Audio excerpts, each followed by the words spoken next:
حضرت سیدہ زینب نے پوچھا امام حسین سے کہ سارے زمانے نے روکا ہے، ٹھیک ہے آپ حق پہ ہیں، یہ بھی سب نے کہا آپ حق پہ ہیں، پر روکا بھی سب نے، آپ روکے کیوں نہیں؟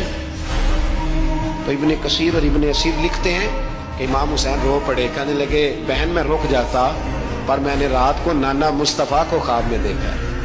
تو حضور نے فرمایا حسین اگر آج یہ رواج پڑ گیا نا یزید جیسے لوگوں کا تو قیامت تک پڑا رہے گا، پھر لوگ کہیں گے کوئی نکلا نہیں تھا تو ہمیں بھی نکلنا، پھر لوگ ظالموں کے سامنے گردنیں جھکانے کے عادی ہو جائیں گے۔ میں کہتا رہتا ہوں، کہہ رہا ہوں، کربلا کی جنگ کفر اسلام کی جنگ نہیں، کفر اسلام کی جنگ نہیں کربلا کی، کیونکہ یزید تو بڑا پکا نمازی تھا، خطبہ دیتا تھا وہ تو۔ جب امام حسین رضی اللہ تعالیٰ عنہ نے کربلا کے میدان میں جمعے کا دن تھا تو یزید کے سامنے کو بات کرنی شروع کی عمر بن سعد کے سامنے، تو عمر بن سعد کہنے لگا حسین زیادہ باتیں نہ کر، ہمارا جمعہ لیٹ ہو رہا ہے، جنگ کے لیے تیار ہو، فٹافٹ آ، اہل بیت نبوت کو قتل کریں گے اور قتل کے بعد پھر نماز پڑھیں گے اور پھر کہیں گے اللہم صلی علی محمد وعلی آل محمد، اسی نماز میں پھر درود بھی پڑھیں گے۔ یہ کیسا مرتبہ ہے، کیسا انداز ہے، دوستی قاتل سے بھی مقتول سے یارانہ بھی۔ امام حسین نے حر بن یزید امام حسین سے کہنے لگا مجھے حکم ہے آپ کو روکنے کا، آپ آگے نہیں جا سکتے۔ امام صاحب نے فرمایا وجہ زمین اللہ کی ہے، اس نے کہا آپ بیعت نہیں کر رہے، یزید کی حالات آپ کے حق میں درست نہیں ہے، آپ نہیں جائیں گے۔ امام روک گئے۔ ظہر کی نماز کا وقت ہوا تو حضرت علی اکبر امام حسین کے بڑے صاحبزادے انہوں نے اذان ظہر پڑھی تو حر بن یزید کے لشکر نے امام حسین کے پیچھے نماز ادا کی۔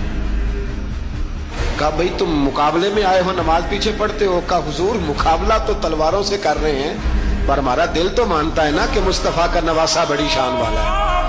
حر بن یزید نے 3 نمازیں لشکر سمیت امام حسین کے پیچھے پڑھی ہیں، 3 نمازیں، ظہر اثر اور مغرب۔ پھر امام حسین کے سامنے شرائط پیش کی کہ آپ کو یہاں گھیر لیا گیا ہے، یہاں آپ بیعت کریں گے، یہاں پہ جنگ کریں گے، 2 ہی باتیں۔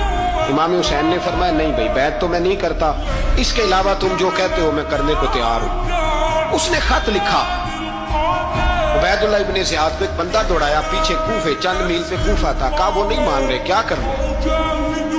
تو حسین ابن علی ہے، میں زیادہ دیر انہیں روک بھی نہیں سکتا۔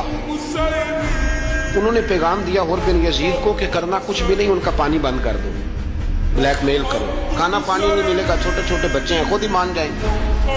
حضرت امام علی مقام کے بارے میں حر کے بعد جب یہ پیغام آیا تو حر کہنے لگا میری طبیعت نہیں مانتی حسین پر پانی بند کرو، دل نہیں مانتا۔ جب یہ لفظ کہے نا دوبارہ تو پھر عبید اللہ ابن زیاد نے عمر بن سعد کو 10,000 آدمی دے کے بھیجا، کہا حر بن یزید لچک دکھا رہا ہے حسین کے ہاتھ میں۔ ایک رے کا علاقہ تھا، بڑی وہاں فصل ہوتی تھی، لوگ کوشش کرتے تھے وہاں کا گورنر بننے کی، کوشش کرتے تھے۔ تو عبید اللہ ابن زیاد کہنے لگا تمہیں رے کی گورنری ملے گی، سب سے سرسبز و شاداب علاقہ، تمہیں وہاں کا گورنر بنایا جائے گا اگر حسین کے خلاف لڑو گے۔